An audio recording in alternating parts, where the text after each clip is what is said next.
PDF भेजा है, खोल के सॉल्व तो करते रहे।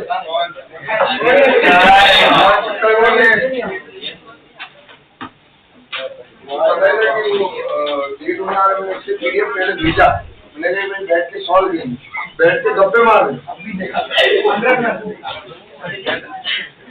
पूरे जितने मैसेज नहीं देखा।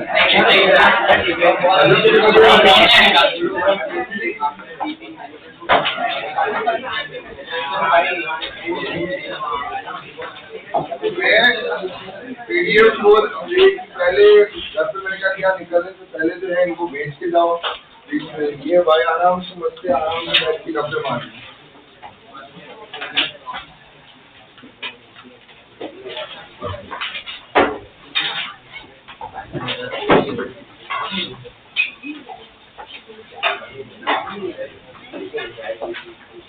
चलिए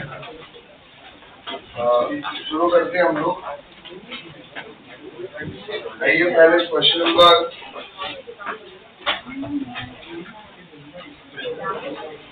क्वेश्चन नंबर 1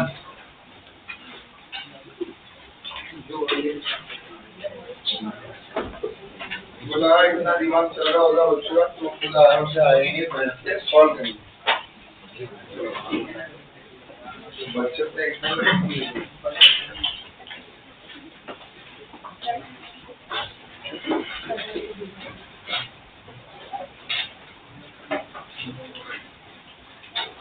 क्वेश्चन नंबर 1 पढ़ो आराम से फटाफट।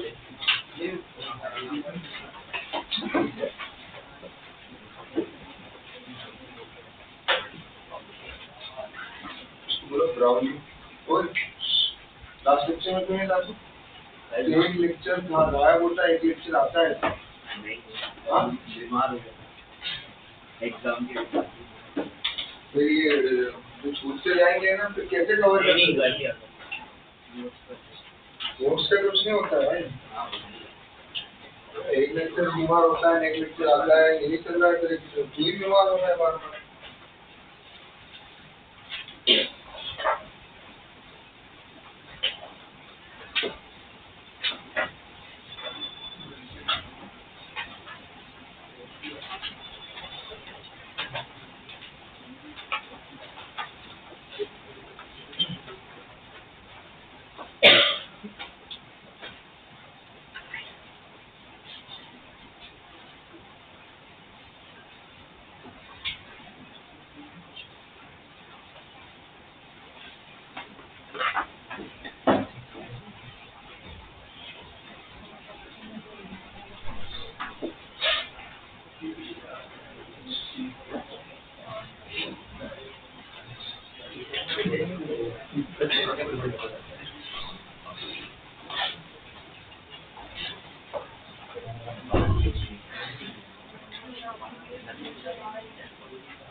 वो सामने नहीं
मेरे भाई में ये वर्ग है और ये सब पूरे ओ भाई ये भी वर्ग है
चलिए पहला क्वेश्चन हुआ आप लोगों से, क्योंकि बड़ा ही अच्छा क्वेश्चन है, ध्यान से पढ़ो और समझो। देखो शीट के अंदर जो भी क्वेश्चन है सारे बढ़िया क्वेश्चन आपने शीट के जो देख के आपको समझ में आ गया होगा, जो समझदार है कि क्वेश्चन जो है अलग अलग सोर्सेज से लिए गए हैं, ठीक है ना। यहाँ आपको ब्लू स्काई ब्लू दिखाई दे रहा है, वो मैंने फिंगर से उठाया है, कोई मैंने पियरसन से उठाया है, कोई मैंने गैलेक्सी से उठाया है। तो मुझे जहाँ जहाँ पे अच्छा अच्छा मिला है अलग अलग वेरिएशन के वो मैंने क्वेश्चन दिए, ठीक है।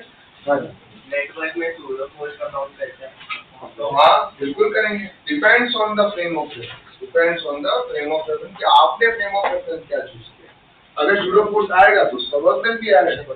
तो अभी यहाँ क्वेश्चन को पढ़िए, क्या दिया हुआ है, बस सुने आंसर क्या।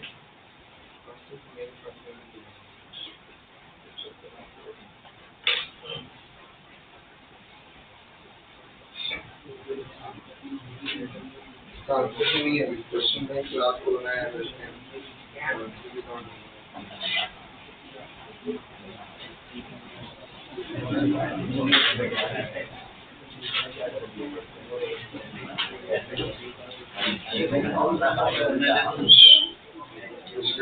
किए बिना काम करें। आंसर जी आंसर में बड़ा लंबा आंसर है।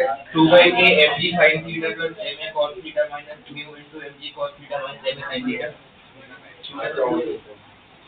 हो सकता है। चलिए ध्यान दीजिए क्या दिया हुआ है क्वेश्चन में। अंकल मैं पढ़ा रहा हूँ uncle. A block of mass m is welded with a light spring of stiffness k. Spring is initially relaxed. Spring initially क्या है हमारे relaxed है। When the wedge fitted moves with an acceleration a, the block slides through a maximum distance L relative to the wedge. उन्होंने साफ शब्दों में बोला है कि हम जो डिस्टेंस ले रहे हैं वो क्या है वेज के रिस्पेक्ट में। क्लियर है यहाँ पे। इनिशियली स्प्रिंग जो है रिलैक्स थी हमारे और उसने क्या बोला है slide through a maximum distance L relative to the wedge if the coefficient of friction between the block and the wedge is mu, maximum deformation L of the spring by using work energy theorem। एक line लिखो और बहुत बड़ा दिल बना के एक line लिखो। जिंदगी में कभी भी maximum deformation, maximum elongation, maximum compression ऐसे वर्ड अगर आपको दिखाई दे रहे हैं तो आपको या तो वर्क एनर्जी थ्योरम लगाना है या कंजर्वेशन ऑफ एनर्जी लगाना है। क्या लगाना है? या तो मतलब वर्क एनर्जी थ्योरम और कंजर्वेशन ऑफ एनर्जी भाई मैं आपको भी सिखाऊंगा कंजर्वेशन ऑफ एनर्जी क्या होता है, ठीक है ना। लेकिन वो दोनों से ही आंसर आती है, दोनों सेम ही चीज है। तो एक चीज ये लिख डालो कि जहां पर भी आपको लाइफ में क्या दिखाई दे maximum deformation, maximum compression, maximum elongation is given, always we have to use work energy theorem और कंजर्वेशन ऑफ एनर्जी। इसके अलावा हमारे दिमाग में कुछ नहीं आना चाहिए ना। हम ये दिमाग लगाएंगे हम यहाँ तो मैक्सिमम मिनिमम कॉन्सेप्ट लगाएंगे मैक्सिमम आ रहा नहीं। भाई तेरे को मैक्सिमम अगर इलॉन्गेशन या मैक्सिमम कंप्रेशन पूछा है किसी भी स्प्रिंग का तो तू कौन सा मेथड यूज करेगा? वर्क एनर्जी थ्योरम और कंजर्वेशन ऑफ एनर्जी। बहुत बड़ी लाइन जो है मैंने दे दी है ना। ये सीधे बहुत सारे क्वेश्चंस का आंसर ही यही खत्म हो जाता है क्योंकि आपको हमें पता होना चाहिए कि हमें क्या यूज करना है। यहाँ तो चलो लिख दिया मैंने बाय यूजिंग, अगर नहीं लिखा हो तो हमारे को क्लिक तो होना चाहिए ना इतने सारे क्वेश्चन में। तो ये वो लाइन है जो आपको हमेशा हिट करके दे देगी कि भाई तू वर्क एनर्जी थ्योरम या कंजर्वेशन ऑफ एनर्जी से क्वेश्चन को सॉल्व कर। अब यहाँ क्या हो रहा है कि ये सीधा क्वेश्चन नहीं दिया उन्होंने क्या दिया आपको कि भाई हमने उसको देखो 2-3 चीजें खिला रहा है वो आपको आराम से यहाँ कि ये रहा वेज, ये रहा स्प्रिंग, ये रहा मास m, ये रहा L, ये रहा A एक्सेलरेशन से जा रहा है। अब यहाँ पे हमें जो दिया हुआ है देखिए उसको किसमें रखा हुआ है यहाँ पे A एक्सेलरेशन के साथ में वो मूव कर रहा है वेज और ये डिफॉर्मेशन भी जो हमें दिया है वो किसके रिस्पेक्ट में दिया गया है बताओ? वेज के रिस्पेक्ट में दिया गया है। ये डिफॉर्मेशन जो भी दिया है वो किसके रिस्पेक्ट में दिया है हमें?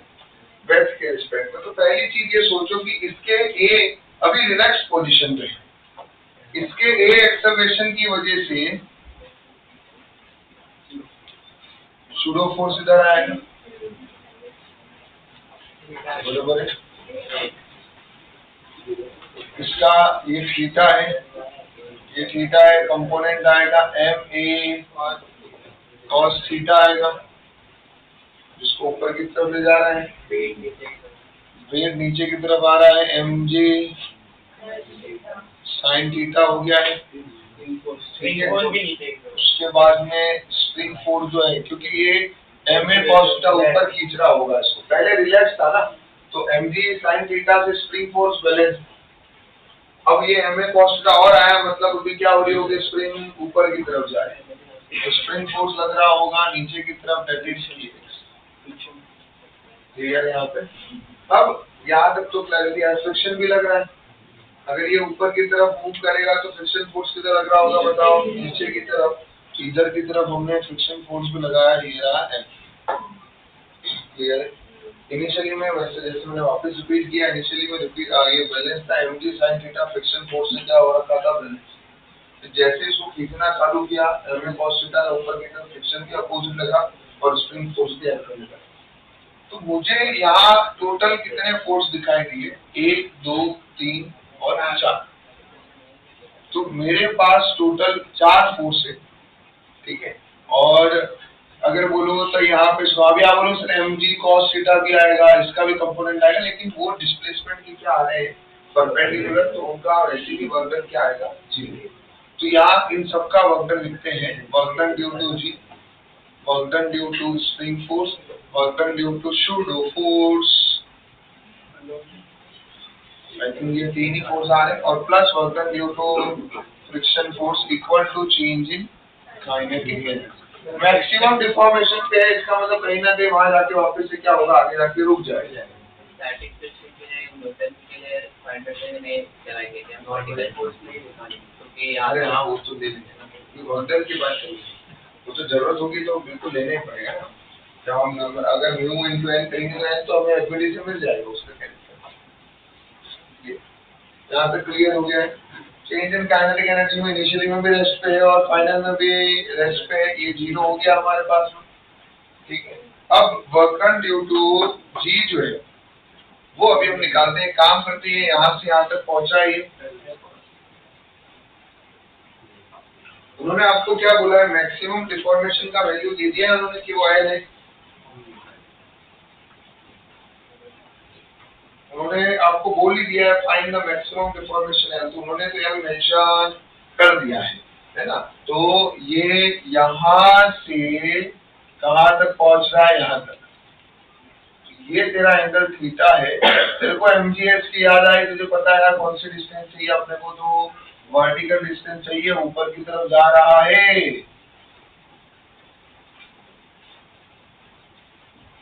सही कह रहा हूँ, ऊपर जा रहा है तो वर्क डन क्या होगा, ऊपर वाला वर्क डन नेगेटिव में minus of mg into l sine theta. Work done due to spring force का फॉर्मूला हमें पता है, वो क्या होता है, negative of half into k into x2 square minus x1 square. Initial में एक्सप्रेशन था नहीं, फाइनल में x2 का वैल्यू कितना हुआ, l के equal l square plus pseudo force, work done due to pseudo force हमें निकालना है।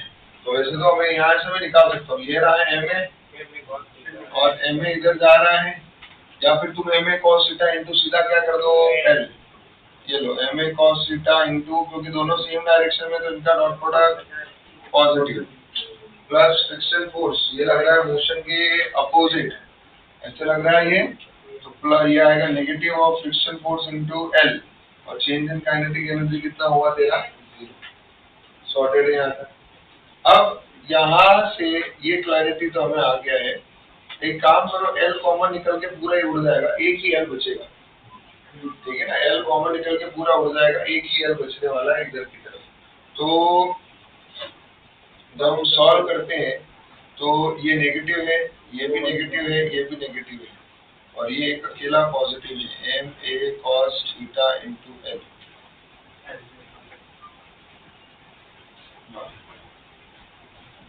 Equal to mg। एक काम करो,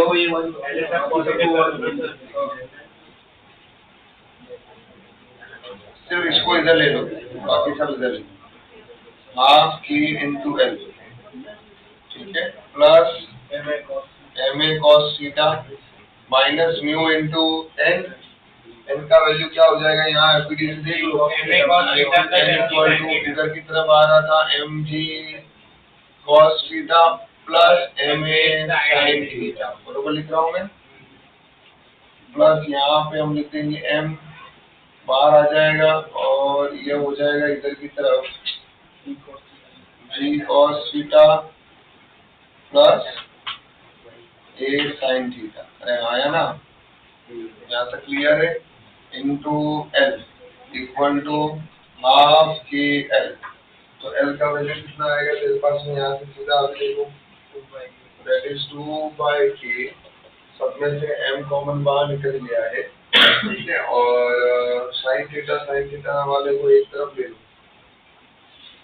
ठीक है, फिर ऐसे भी छोड़ने को कोई दिक्कत नहीं। ये sine theta plus A cos theta minus mu G cos theta plus mu A sine theta, ठीक है, ये आ रहा आंसर। हाँ, तो सही, चलो।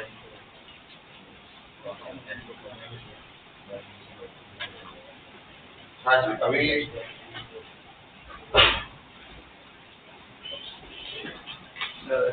हाँ जी, म्यू साइन थीटा भी नेगेटिव हो, माइनस थीटा क्या? नेगेटिव, हाँ, ये नेगेटिव आंसर आ चुका है।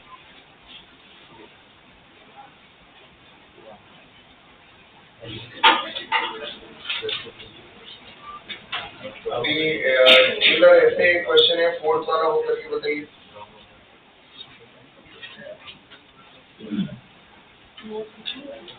फोर्थ वन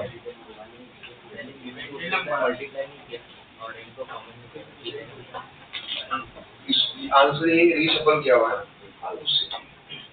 ऑप्शन देखिए, ऐसा क्वेश्चन आएगा तो ऑप्शन में आने वाला है सब्जेक्ट से, तो थोड़ा ऑप्शन किस तरह से, ऑप्शन में मे भी साइन थीटा एक तरफ लिया हुआ हो, इधर कॉस्ट वाले टर्म एक तरफ लिया, इसको ऐसा भी बना सकते हैं ना ऑप्शन, तो फाइनल ऑप्शन ये भी हो सकता है।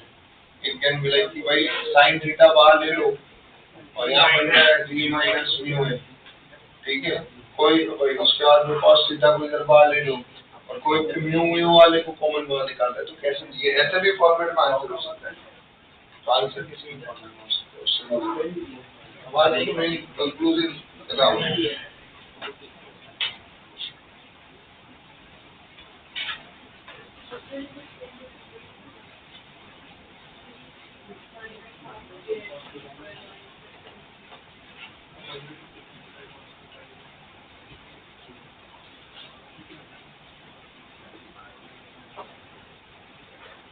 फोर्थ वाला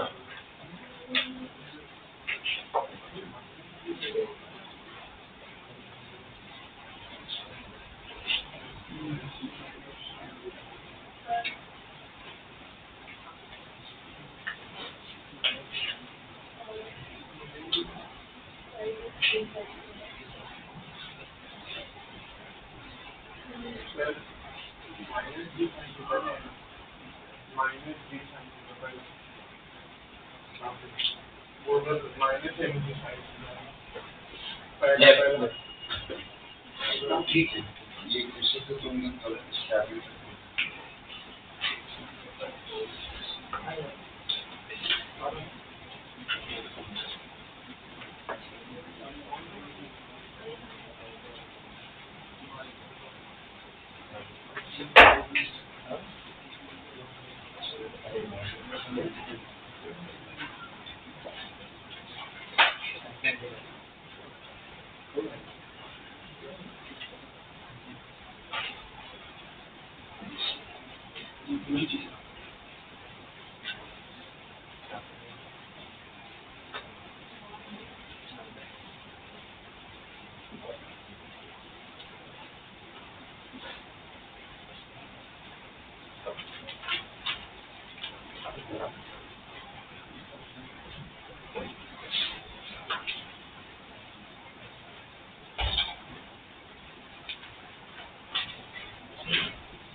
चलिए,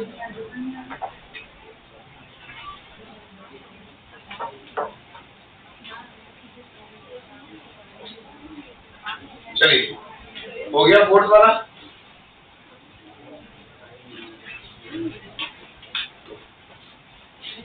अरे वो सनेडो हो गया फोर्थ वाला। तो बेटा जोड़े में तो हम डांस कर सकते हैं, क्वेश्चन जोड़े में करना खुद करना है। एग्जाम में दोनों साथ में बैठना है। डांस में हम बड़ी साथ कर सकते हैं। कपल डांस अलाउ है, कपल पेपर सॉल्विंग अलाउ नहीं।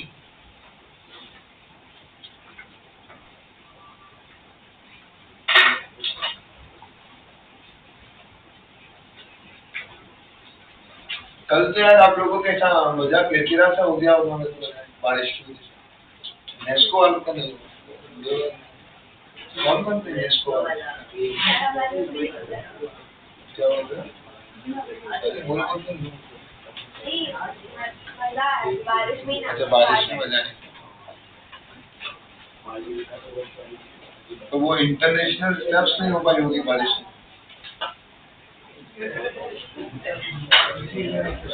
उससे हो जाएगा।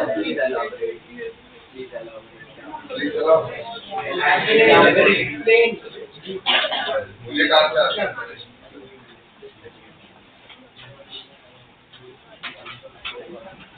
चलिए क्वेश्चन पे आते हैं। देखिए बड़ा ही प्यारा सा क्वेश्चन है। A pendulum of mass m and length l और suspended from a ceiling of a trolley which has the constant acceleration a in the maximum deflection of the pendulum from the vertical point theta। आपको एक अभी कुछ क्षणों पहले महान आत्मा ने बताया था कि जब भी जीवन में आपको मैक्सिमम इलोंगेशन, कंप्रेशन ऐसे वर्ड दिखाई दे रहे हो तो आपके दिमाग में घंटी किसकी बजनी चाहिए? वर्क एनर्जी थ्योरम और कंजर्वेशन ऑफ एनर्जी। तो अभी यहाँ पे अगर मैं ध्यान से देखूं तो आई थिंक ये भी पहले जैसा ही क्वेश्चन, अगर आप थोड़ा सा समझे, पहले जैसा ही सिमिलर क्वेश्चन है, ये कोई अलग नहीं। तो आई थिंक मेरे हिसाब से तो सबके आंसर आने चाहिए थे। आए कि किसी का आंसर आया है?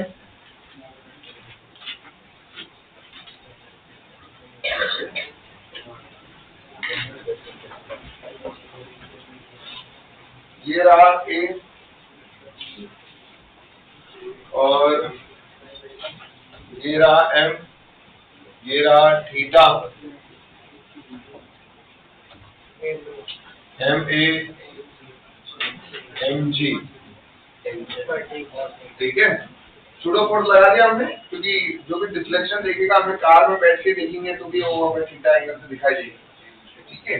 तो आपने डिफ्लेक्शन वाला क्वेश्चन पहले भी किया है ना हमने सूडो कोड वाले पार्ट में, लेकिन वहां पर डिफ्लेक्शन में आप जो थीटा निकालते थे वो इक्विलिब्रियम पोजीशन वाला, कौन सा था वो?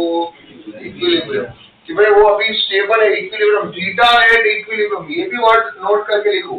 जब भी आपको डिफ्लेक्शन एंड इक्विलिब्रियम यूज करना है, फाइंड करना है, तो उस टाइम पे फोर्स मेथड लगाएंगे। क्या लगाएंगे?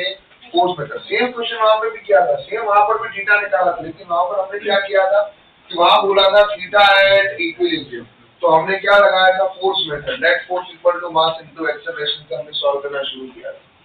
यहाँ हमें क्या निकालना है? Maximum deflection. यहाँ इक्विलिब्रियम पे नहीं है। होता है कि सडनली कभी आप स्प्रिंग को भी देखो, स्प्रिंग मास सिस्टम वाले भी क्वेश्चन आएंगे। स्प्रिंग को ऐसा पकड़ के तुमने नीचे खींच दिया और फिर छोड़ दिया, तो क्या देखते हो आप उसको? ऑसिलेशन करती है और फिर एक पॉइंट पे ही आके वो रुक जाती है, वो इक्विलिब्रियम। लेकिन जब आपने खींचा तो वो क्या हो गया? Maximum deflection. और जो यहाँ पे वो रुक गई है उस टाइम पे जो स्ट्रेच है वो कौन सा है? इक्विलिब्रियम वाला। ये मैं एक नोट की फॉर्म में भी बाद में लिखवा दूँ, तो ये लिख दो। एक नोट बना के बढ़िया सा एक और दिल बना के इसे एमएस स्पेशल जोरदार ऐसा करके लिख दो एकदम बढ़िया से। टू फाइंड थीटा ब्रैकेट में deflection, to find deflection at equilibrium. At equilibrium बोला है मतलब नेट फोर्स 0 होना चाहिए। एट इक्विलिब्रियम यूज, वो चाचा नहीं, नोट लिख पा रहे वो लिखो। तू अलग ही दुनिया में चल रहा है बेटा यार। तेरे को बोलते हैं अभी करा है, तू पहले करके आता है, फिर उसका डाउट पूछते हैं, जो आज डिस्कस कर रहे हैं वो बता रहे हैं, तो अलग लाइन पे चल रहा है, तो लिख तो नहीं। स्मार्ट हो ना बेटा, ओवर स्मार्ट नहीं, ठीक है, नहीं तो पाकिस्तान टीम जैसा हाल होगा फिर। To find deflection theta for equilibrium, use force method. Use force method. Force method clear है? ब्रैकेट में लिखने का, नेट एट इक्विलिब्रियम होगा तो नेट फोर्स इक्वल टू 0 वाला सीखेंगे। नेट फोर्स इक्वल टू 0, ठीक है। नेक्स्ट टाइम में लिखो, to find maximum deflection use energy method. Energy method कौन कौन से होते हैं? या तो वर्क एनर्जी थ्योरम या कंजर्वेशन ऑफ एनर्जी। तो जब भी मैं एनर्जी मेथड बोलूं तो आप इनमें से कोई भी मेथड जो है वो यूज कर सकते हैं।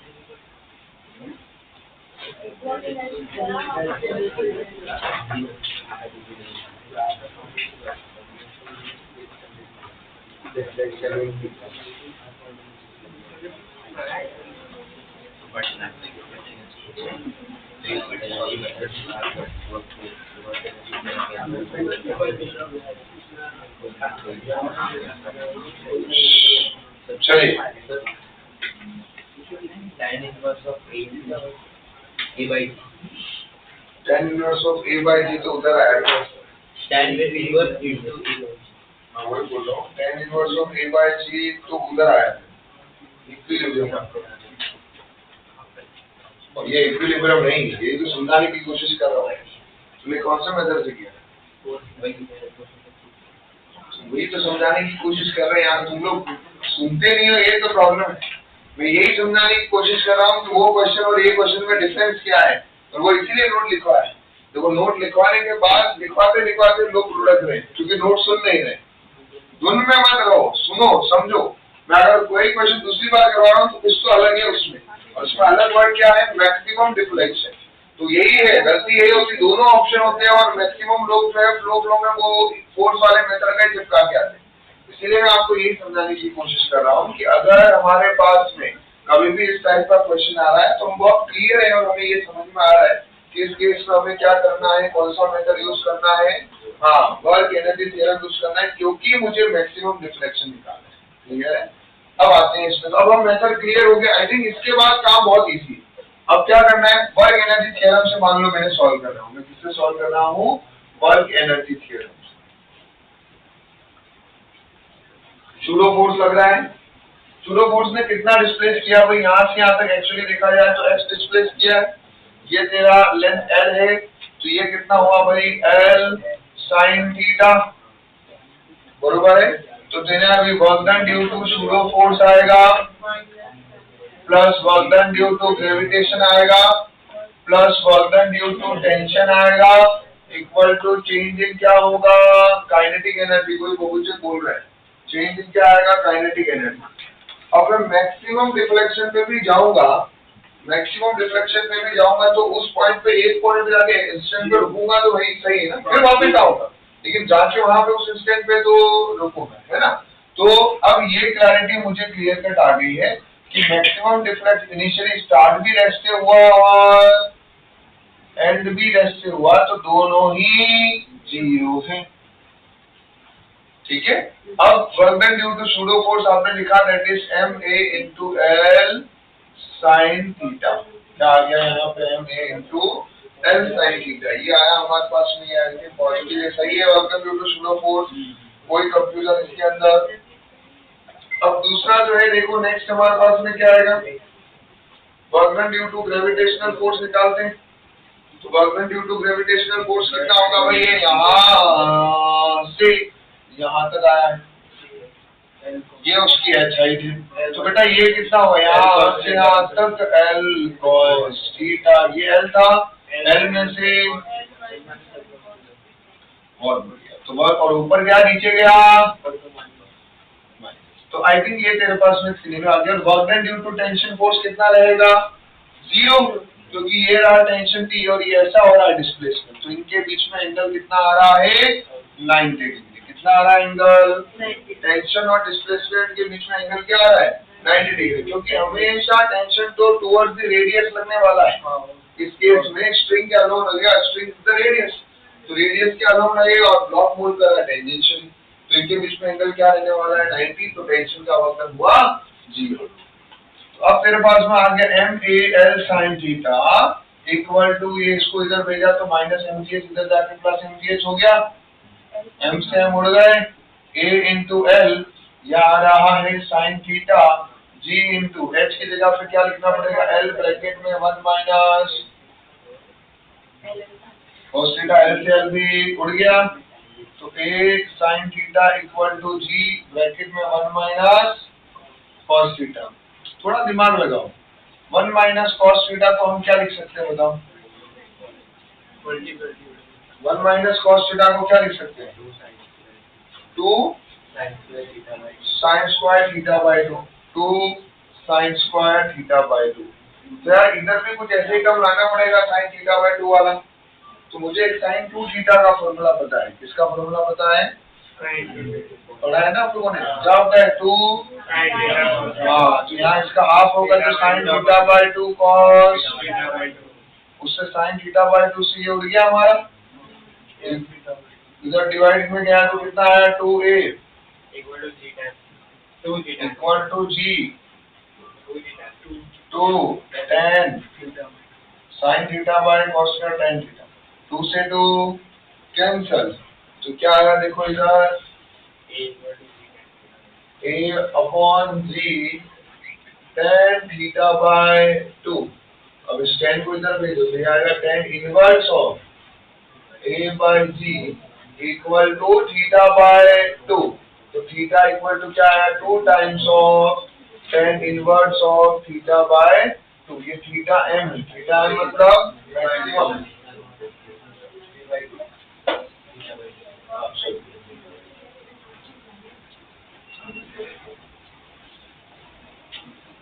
थीटा m लिख रहा हूँ मैं बार बार, क्यों लिख रहा हूँ समझ में आ रहा है, थीटा m दिखा रहा है मैक्सिमम थीटा है भाई, ताकि कोई गलती से भी नशे में भी आदमी कंफ्यूज।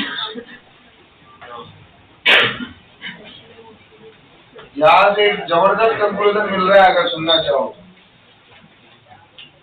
मैक्सिमम वाला हमेशा इक्विलिब्रियम का डबल होगा, मैक्सिमम वाला इक्विलिब्रियम का क्या होगा, double.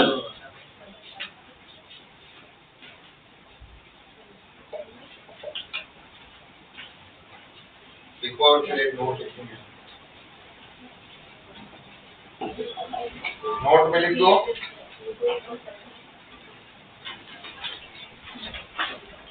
this angle is double, कोई आंटी बात कर रहे हैं, double to the angle at equilibrium,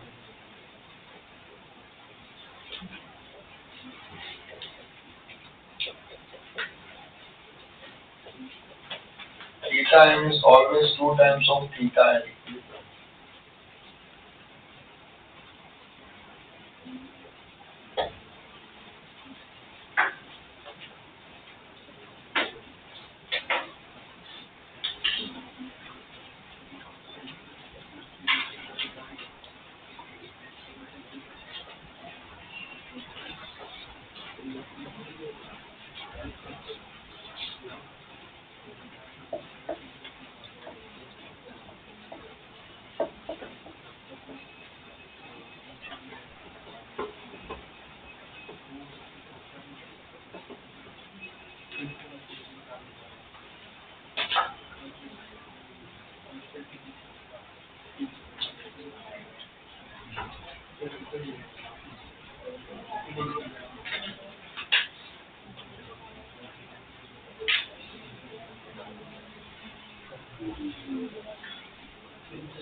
जाओ कोई बोलो आपस में मैं जो सही आदमी उससे डिस्कस करूँ।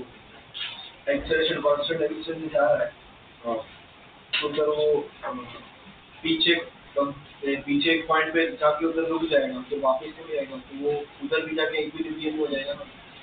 मैक्सिमम डिफ्लेक्शन मिला है। मैक्सिमम डिफ्लेक्शन का मतलब क्या होता है कि जब तूने स्प्रिंग पे ब्लॉक अटैच किया, जब तो एक बार इनिशियल डिस्टर्बेंस देगा तो वो मैक्स जाता है, फिर थोड़ी देर ऑसिलेट करके फिर इक्विलिब्रियम पे आके रुकता है, सडनली इक्विलिब्रियम पे आके नहीं रुकता है, समझ में आया? तो पहले क्या होता है, इसको एक जर्क मिलता है, तो वो जर्क हमेशा उसको क्या लेके जाता है, मैक्स, कि वो मैक्स टू मैक्स उस एक्सेलरेशन में कितना हो, तो जैसे ही वो सडनली एक्सेलरेशन में आया होगा, सडनली जब हम बैठते सडनली एक्सेलरेशन में आया होगा तो उसको भी तो जर्क मिला होगा, वो जर्क उसको मैक्स टू मैक्स कितना पीछे लेके, और जैसे फिर कार जैसे वो उस एक्सेलरेशन पे चल रही है उस टाइम पे फिर वो उस इक्विलिब्रियम पोजीशन पे क्या हो गया, स्टेबल हो गया। तो हम जब कार में बैठते तो हमें भी तो सडन जर्क मिलता है, तो वो सडन जर्क की बात हुई। तो मैक्स टू मैक्स इनिशियल जैसे ही वो एक्सेलरेशन में आई होगी तब वो जो उसको जो सडन डिफ्लेक्शन मिला है वो, फिर उसके बाद में उस एक्सेलरेशन पे वो धीरे धीरे वो एक पोजीशन पे आके स्टेबल होकर रुक जाता है, तो उसको इक्विलिब्रियम बोला जाता है। जैसे तूने स्प्रिंग पे एक ब्लॉक को अटैच किया, जैसे ही स्प्रिंग पे ब्लॉक अटैच करेगा तो वो पहले ब्लॉक क्या करेगा, थोड़ी देर तक एकदम मैक्स नीचे आएगा, फिर थोड़ा ऊपर आएगा, 2 मिनट ऑसिलेट करेगा और फिर एक पोजीशन पे आके रुक जाएगा, तो जहाँ रुका वो इक्विलिब्रियम पोजीशन, अटैच कर दी जो मैक्स नीचे गया वो क्या हुआ, मैक्सिमम डिफ्लेक्शन। इसको हम स्प्रिंग के टर्म में भी लिख देते हैं, एक नोट बना के कौन सी लिख दूं,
हो गया ना ये तो लिख के,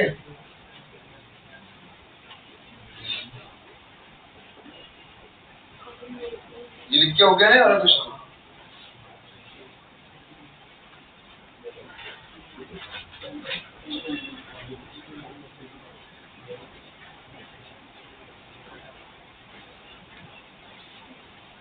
मैक्सिमम में यहाँ कौन सा मेथड यूज करेंगे, एनर्जी मेथड, कौन सा मेथड यूज किया आपने, मान लो वर्क एनर्जी थ्योरम से भी गए तो net work done equal to इसमें क्या आएगा, change in kinetic energy, initial में भी 0 था, बाद में भी 0 है। स्प्रिंग खींचने के बाद कौन कौन से वर्क आ रहे हैं, एक तो स्प्रिंग फोर्स का वर्क आ रहा है और एक ग्रेविटेशन का वर्क आ रहा है। स्प्रिंग फोर्स का वर्क डन क्या होगा, minus of k into X M का स्क्वायर, x1 तो 0 था, और ग्रेविटेशन का वर्क नीचे की तरफ आ रहा है तो क्या होगा, mg, कितना नीचे आया, xm, यहाँ से तेरे को xm का वैल्यू कितना मिला, 2k/g, कितना मिला, 2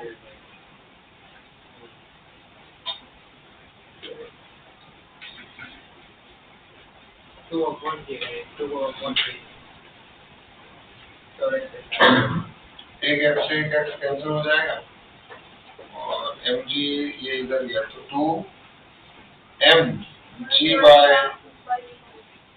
2mg/k, ठीक है।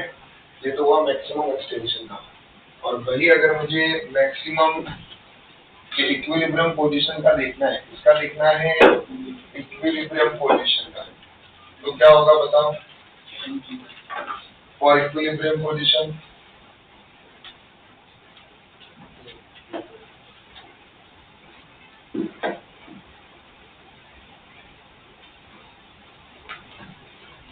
तो उसमें क्या होगा, यहाँ पर F net 0, ऊपर की तरफ लगेगा स्प्रिंग फोर्स kx और वेट लगेगा नीचे की तरफ mg एक्सेलरेशन क्या होगा 0 क्यों है इक्विलिब्रियम पोजीशन पे तो नेट फोर्स इक्वल टू क्या आएगा बताओ 0 तो अप इक्वल टू क्या आएगा डाउन अप इक्वल टू क्या आएगा डाउन अब क्या है इसमें kx डाउन क्या है mg तो x इक्वल टू क्या है mg बाई k अब तो खुद देख सकता है वापस से वही रिलेशन है मैक्सिमम में इक्विलिब्रियम का डबल होता है मैक्सिमम में इक्विलिब्रियम का डबल होता है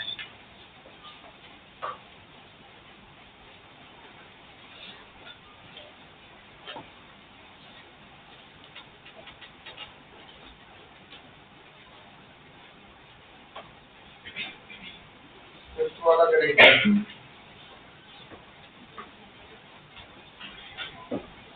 फिफ्थ क्वेश्चन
बड़ा बेटा क्वेश्चन बड़ा क्वेश्चन है शांति से समझ के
अब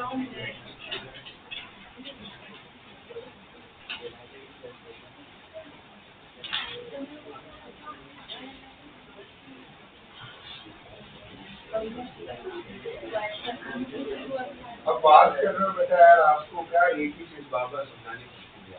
क्या मेरे को समझ नहीं आता कि जेई की तैयारी कर रहे हो, टाइम पास कर रहे हो। एक मिनट में 10 बार बोल दिया खुद से सॉल्व करो, खुद से सॉल्व करो, मजे से बात कर रहे हो। टाइम क्वेश्चन सॉल्व करने के लिए दिया होता है, तुम बात कर रहे हो तो आधा लिखे भी नहीं हुआ है अभी तक, बात कर रहे हैं। फटाफट लिखे, क्वेश्चन पे आए। पता नहीं कोई है ही नहीं, वो विलिंगनेस ही नहीं है, सिर्फ पंचायत करनी है।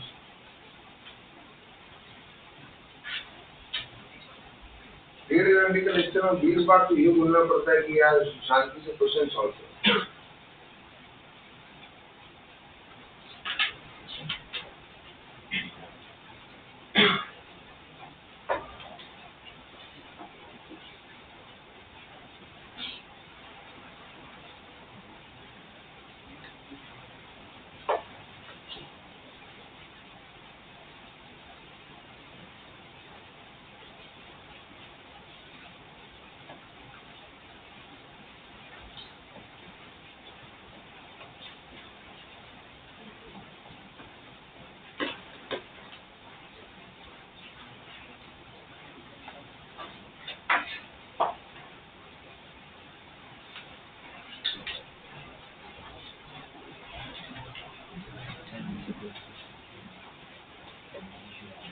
जो उन्होंने क्या बोला है, 2 kg का ब्लॉक है situated on a smooth fixed surface connected to the spring of the negligible mass. Block is released from the rest और जब spring unstretched condition में थी। How far block does move down the incline before coming momentarily to rest? And what is the acceleration at the lowest position? What will be the acceleration at the lowest position? अब यहाँ एक बड़ी interesting बात उन्होंने बोला है, आपको बताना है कि वो x कितना होगा जब वो मोमेंटली उस पॉइंट पे आके क्या आ जाए, रेस्ट पे आ जाए। तेरे पास में एक्सेलरेशन भी नहीं, तेरे पास में एक्सेलरेशन दिया हुआ नहीं, और एक्सेलरेशन को भी जब हम निकालने जाएंगे तो शायद कहीं ना कहीं वहाँ स्प्रिंग फोर्स का वो x मुझे चाहिए, x दिया हुआ नहीं तो फिर हम क्या करते हैं, वो इक्वेशन लगा लेते हैं v square minus u square equal to 2 into a into x। तो यहाँ x भी वेरिएबल हो गया है और एक्सेलरेशन भी वेरिएबल हो गया, तो उस इक्वेशन के लिए दोनों ही वेरिएबल जो है वहाँ पे खत्म हो गई। तो सोचो, पहले 2 मिनट सोचो, विजुअलाइज करो, there are so many options to solve this question. तो हमें कौन सा ऑप्शन सेलेक्ट करना है वो हमारे हाथ में। आप यूनिडायरेक्शनली सोचोगे ना कि हाँ अभी मैंने ये पढ़ा है, मेरे को ये लगाना है, तो आंसर मिल जाएगा, पर आपका वो थॉट ही डेवलप नहीं। पहले ये सोचिए कि यार ऐसा क्वेश्चन तो हमने उधर भी किया था, अगर क्या ये एनएलएम में चैप्टर आता और अगर मैं उसके अप्रोच से जा रहा होता, मेरा दिमाग वहां चल रहा होता, तो क्या मैं वहां से ये क्वेश्चन सॉल्व कर पाता क्या? तो मैंने वही सोचा कि वो अभी आपने पढ़ा है वर्क एनर्जी थ्योरम, इसलिए फटाफट दिमाग में आया। वो जब इतने सारे चैप्टर होंगे आप पढ़ोगे तो पहले आपके दिमाग में क्या आएगा, अच्छा एक्सेलरेशन निकालना है तो आया एनएलएम का। एक बड़ा सिंपल सा थॉट होता है, जब आपके पास कुछ मेंशन ना हो, वेलोसिटी निकालना हो, तो आप किसकी तरफ भागते हैं, कंजर्वेशन ऑफ एनर्जी की तरफ, वर्क एनर्जी थ्योरम की तरफ। एक्सेलरेशन निकालना होता है प्राइमरी इंस्टेंट पे, थॉट एनएलएम ही आता है और अभी भी एनएलएम ही आएगा थॉट हमारे। तो अब हमने वो सोचा चलो एक्सेलरेशन निकालेंगे। अब एक्सेलरेशन निकालने के लिए हमने क्या किया, उसका एल्गोरिथम भी बनाया, लेकिन मैं बिल्कुल आराम से एक एक स्टेप को मैं पूछते हुए जाता हूँ। हमें थॉट डेवलप करना, आप क्वेश्चन सॉल्विंग पे मत जाओ, थॉट को डेवलप करो कि आप वो सोचो कि यार मैं एग्जाम में मुझे नहीं पता होगा कि इसमें वर्क एनर्जी थ्योरम करना, अभी पता है क्योंकि ऊपर ही लिखा हुआ है question based on work energy theorem, तो सब उसी के क्वेश्चन, ठीक है। एग्जाम में नहीं पता है हमें। अब देखो इसमें क्या हो रहा है, जो पहले चीज निकालनी है उसके बारे में बात करते हैं।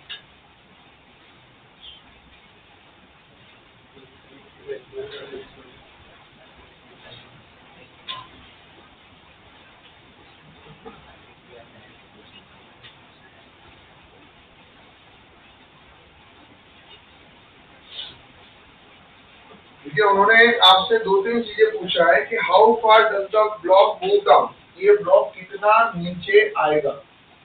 और जितना ये ब्लॉक नीचे आएगा उतना ये स्प्रिंग खींचेगी। तो कुल मिला के ब्लॉक जितना नीचे आना वो इक्वल टू हो गया स्प्रिंग का एक्सटेंशन। तो ब्लॉक जितना डिस्टेंस नीचे आएगा, this distance is equal to X. X मतलब क्या हो गया, एक्सटेंशन ऑफ स्प्रिंग। सॉर्टेड है यहाँ से, मैं क्लियर हो गया। अब हमें निकालना है एक्चुअली में क्या है, एक्सेलरेशन। ये नीचे की तरफ आ रहा है तो इसका एक्सेलरेशन कितना है। तो हमें ये तो पता है कि this is your 2g sin 37, क्या आ रहा है टेंशन टी। और आई थिंक यहाँ जब मैं देखूंगा तो टेंशन टी किसके इक्वल हो जाएगा, स्प्रिंग फोर्स एफएस की इक्वल। और स्प्रिंग फोर्स एफएस किसके इक्वल होता है, और एक्स को हम क्या बोल रहे हैं कि ये जो डिस्टेंस कितना मूव किया है एक्स उसी के इक्वल होगा। जितना यहाँ नीचे आओगे उतना स्प्रिंग खींचेगी, k into s होगा। सॉर्टेड है राइट, कोई कंफ्यूजन इसके अंदर। अब ये आपको s अच्छा नहीं लग रहा हो तो आप x ही रख दो, ठीक है। ये डिस्टेंस ये x हो गया, बात होती है। तो एक्सेलरेशन निकालना है तो कैसे निकालेंगे भाई, यहाँ पे 2g फ्रिक्शन है क्या भाई, यहाँ पे नहीं है तो खत्म बात, फ्रिक्शन है ही तो फ्रिक्शन फोर्स लगाना ही। ये मिल जाएगा 2g sin 37 का वैल्यू कितना होता है, माइनस ऑफ के। सब कुछ बढ़िया चल रहा है, नहीं एक्स नहीं है। ये अब सोचना पड़ेगा कि भाई मेरे पास में जी को भी हमने क्या लिया 10, 20 डिवाइड बाय 5 कितना हुआ 4, 4 into 3 कितना हुआ 12, 12 माइनस 100x/2। तो I think 6 minus 50x, x मिल जाए तो काम हो जाए। एनएलएम में अगर यही क्वेश्चन आता तो आपको कुछ और भी मेंशन करते, वो बोलते हैं कि इसको x नीचे आने में t टाइम लगा, इसको x नीचे आने में क्या लगा होगा, t टाइम लगा। क्लियर है, तो एक ये फंडा हो गया। सर इसके अलावा उन्होंने ये मेंशन किया मोमेंटली एट रेस्ट, तो ठीक है। दूसरा इक्वेशन हम ये भी लगा सकते हैं, b square minus u square equal to 2 into a into s। उसमें ये भी 0 है, ये भी 0 है, लेकिन क्या मैं ये इक्वेशन यहाँ यूज कर सकता हूँ, मेरा आपसे एक्सेलरेशन 0 छोड़ो, एक्सेलरेशन कांस्टेंट नहीं, एक्सेलरेशन वेरिएबल है। That's why I can't use this. तो अल्टीमेटली मुझे किससे जाना पड़ेगा, मुझे लिखना पड़ेगा a equal to b dv by equal to this acceleration. Limit लगाऊंगा, एक अप्रोच तो ये हुआ, ये नहीं यूज कर सकते, ये क्लियर हुआ। तो मेथड नंबर 1 जो मेरे दिमाग में आया कि एक्सेलरेशन को लिख लेते हैं v dv अपॉन d, और ये आएगा 6 माइनस 50x। तो v dv यहाँ आ गया है, 6 माइनस 50x इधर आया है, इंटू dx। इंटीग्रेट करेंगे 0 से 0, तो इनिशियल भी 0 है और फाइनल भी 0 है। और यहाँ इंटीग्रेट किया 0 से x, और यहाँ से सॉल्व किया तो आंसर आया 6x minus 50x square by 2। इसको सॉल्व किया है तो इधर आ रहा है 50x square by 2 equal to 6x। और इससे क्या आएगा, x स्क्वायर इक्वल टू 12, एक x छोड़ गया, x इक्वल टू 12 अपॉन 650, 0.24 आया था। 0.24।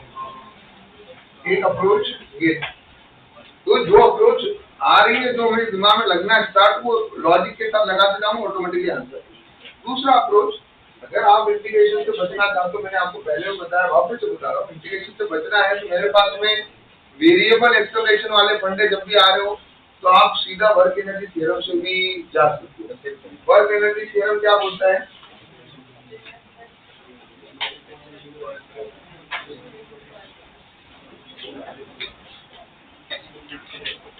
वो बोलता है net work done equal to change in kinetic energy. यहाँ वो 0 है, यहाँ work done due to spring force आ रहा है, work done due to mg आ रहा है। Work done due to spring force कितना आ रहा है, that is equal to minus of half kx square, plus work done due to mg कितना है, यहाँ से वर्टिकली नीचे आया ही, तो दैट इज नीचे आ रहा है तो पॉजिटिव का mgh। ये h कितना होगा भाई, यहाँ से यहाँ तक का ये i कितना होगा तो x ये x से बीटा से कितना होगा h equal to x sine 37 बराबर क्लियर है। तो माइनस ये इसको लिखा mg into x sine 37 equal to half dx square. x से x cancel, I think same ही आने वाला है। मास कितना हो गया 20 इंटू 3/5 इंटू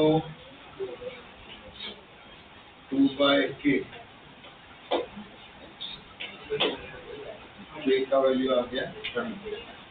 कितना आ रहा है ये 0.2।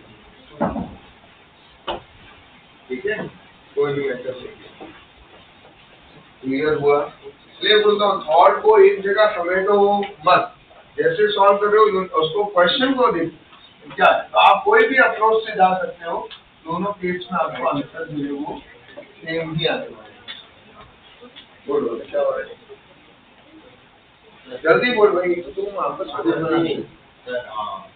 ये जो एक्सेलरेशन है वो तो इक्विलिब्रियम पोजीशन पे हुआ, ये वाला जो एक्सेलरेशन वो इक्विलिब्रियम पोजीशन पे हुआ। तो इसलिए तो वेरिएबल आ रहा है ना। ये किसने बोला इक्विलिब्रियम का मतलब तो नेट फोर्स ही 0 होना चाहिए, वहाँ एक्सेलरेशन ही 0 होना चाहिए। यहाँ हम ये यहाँ से यहाँ तक आया उसका एक्सेलरेशन, पर इसमें एक्सेलरेशन हर पॉइंट पे चेंज हो रहा है। जब ये लास्ट पॉइंट होगी उस पॉइंट पे एक्सेलरेशन 0 हो जाएगा और वहाँ बॉडी स्टॉप हो जाएगी। हाँ, तो इसलिए तो यहाँ पे इक्विलिब्रियम वाला पोजीशन किसको बोलते हैं, जहाँ एक्सेलरेशन 0 हो। यहाँ इक्विलिब्रियम की तो बात नहीं आ रही है, यहाँ बात आ रही यहाँ से यहाँ तक आया उसमें कितना एक्सेलरेशन था, इस पूरे पाथ का एक्सेलरेशन निकाला। अगर तुम्हें हर इंस्टेंट का निकालना है, हर इंस्टेंट का निकालना है तो उस पॉइंट पे तुम्हारे को देखते रहना पड़ेगा। तुम्हें एक पॉइंट देखना है कि इक्विलिब्रियम का हुआ एक्सेलरेशन 0 रखोगे तो एक्स्ट्रा वैल्यू मिलेगा। ये तो हर इंस्टेंट का एक्सेलरेशन अलग अलग है ना, इसमें कांस्टेंट एक्सेलरेशन कहाँ है इस बात में।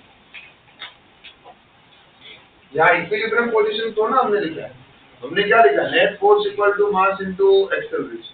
यहाँ से यहाँ तक आया है तो इसका एक्सेलरेशन कितना है, तो वो वेरिएबल एक्सेलरेशन का इक्वेशन दिया उसको कि भाई हर जगह यहाँ तो चेंज हो रहा है इस बात अलग अलग। तो एक्सेलरेशन उल्टा होगा, क्या उल्टे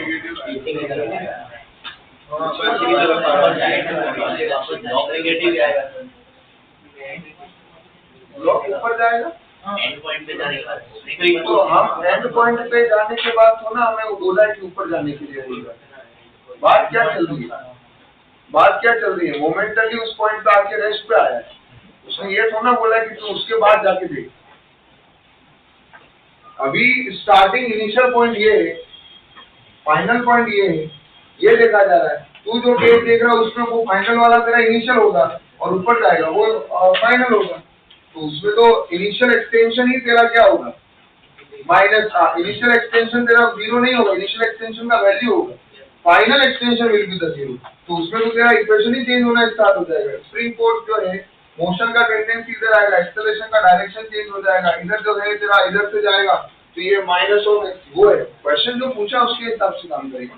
उसने क्या पूछा है, ब्लॉक लगने के बाद वो नीचे आ रहा है, मोमेंटली वहां रेस्ट हुआ, तो जहां से शुरुआत होती है वो इनिशियल है और मोमेंटली रेस्ट पे आया, तो तेरे को उसी पॉइंट पे देखना है कि भाई हाँ रेस्ट पे आ चुका है, क्योंकि तुझे निकालना एक्सटेंशन है। तुझे वापस रिवर्ट बैक करेगा तो उसमें फिर वो फाइनल वाला इनिशियल बन के वो ऊपर की तरफ। कोई कंफ्यूजन इसके आई थिंक इतना खाली कंफ्यूजन वाला ही सिंपल सिंपल सी बातें और सिंपल जो क्वेश्चन में बोला है इतना ही हमें विजुलाइज करना है। हमें अलग से कुछ उसके बारे में सोच के उल्टा सीधा गलत नहीं कर देना। ठीक है, क्वेश्चन में बोला हमें जैसा है हमें बोला जैसे पोस्ट की क्वेश्चन लगा रहे हैं। चलिए अभी उसके बाद देखो नेक्स्ट टाइम में क्या पूछा है, अगर हम यही काम रफ में करते हैं, क्या करते हैं ये रफ में, तो क्या होगा। आई थिंक सेम काम आप रफ में करना है, तो उस केस में आपसे उसने पूछा क्या है, देखो पहले उसने आपसे x निकालने के लिए बोला है शायद, अच्छा उन्होंने ये दे दिया है x दे दिया है, तो सीधा वर्क एनर्जी थ्योरम से जाओ ना म्यू निकालने के लिए, सीधा वर्क एनर्जी थ्योरम से जाओ। पार्ट 2 में सीधा वर्क एनर्जी थ्योरम से जाओ। क्या होगा यहाँ पे, नीचे की तरफ आ रहा है, इधर से क्या लग रहा होगा फ्रिक्शन फोर्स, तो work done due to gravity, work done due to friction force, work done due to spring force, equal to change in kinetic energy, ये तो तेरा जीरो है ही, ठीक है। और यहाँ से फिर तुम तीनों निकालो, वहां से तेरे को एच का वैल्यू क्या डालो 0.2 और जो तेरा एक्स है एक्सटेंशन है वो 0.2 दिया हुआ है, वहां से म्यू ले। कुछ कंफ्यूजन है तो बोलेंगे, कुछ कंफ्यूजन है तो बोलेंगे। अब आप आपके शीट के अंदर जो मैं वर्क एनर्जी थ्योरम का एक दिया हुआ है टेस्ट, वर्क एनर्जी थ्योरम वाले भी आप सॉल्व कर सकते हैं, ठीक है। जो एक अपना असाइनमेंट जिसमें वर्क दिया है जिसका सॉल्यूशन भी भेजा है, उसमें वर्क एनर्जी थ्योरम के क्वेश्चंस भी आप सॉल्व करेंगे। क्लियर है? 3 लेक्चर और लगेंगे इस चैप्टर में। एक लेक्चर कंजर्वेशन ऑफ एनर्जी थोड़ा सा बता के उसके 2-3 क्वेश्चन कराऊंगा मैं। एक लेक्चर हम बात करेंगे स्टेबल अनस्टेबल इक्विलिब्रियम से रिलेटेड, और एक लेक्चर लगेगा पावर। तो 3 लेक्चर और हमें चाहिए इस चैप्टर को खत्म करने के। 3 का मैक्स टू मैक्स एक डाउट सॉल्विंग पकड़ के जो है कितना चाहिए 4। तो दिवाली से पहले हमें वैसे भी 4 लेक्चर मिलेंगे, तब तक हो जाएगा। क्लियर? क्या करेंगे करते हम वर्क एनर्जी थ्योरम के क्वेश्चन इसके करके आएंगे। यहाँ ये वाला जो शीट है इसमें 12.2 आपको नहीं दिया था आई थिंक सॉल्विंग के लिए पहले, तो अभी आप 12.2 जो है वो पूरा सॉल्व कर सकते हैं वर्क एनर्जी थ्योरम के question. Clear? Total I think उसमें 7 क्वेश्चन थे, तो ये वर्क एनर्जी थ्योरम के 7 क्वेश्चन कंप्लीट होने चाहिए। अपार्ट फ्रॉम बहुत सारा है ही, और मॉड्यूल के अंदर भी डीपीपी आप देख लेना हेडिंग के साथ और सॉल्व करना। अरे कुछ समझ में आया कि नहीं आया?